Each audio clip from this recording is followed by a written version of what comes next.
Balita Nationwide.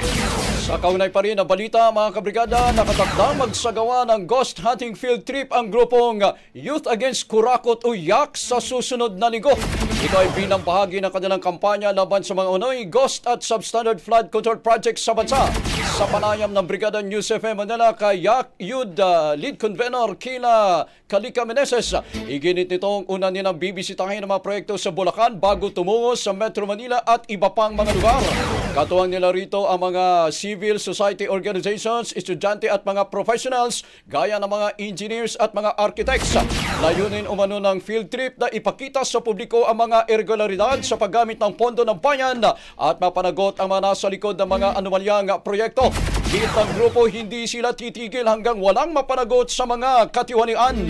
Dami po tayong activities na nakaplan next week. Isa na rin po doon yung ghost hunting field trip kung saan pupuntahan po natin yung iba't ibang ghost projects and substandard na mga proyekto mula sa flood control projects. Unahin po natin ang Bulacan, patungo sa Metro Manila at iba't ibang panig na rin po ng bansa.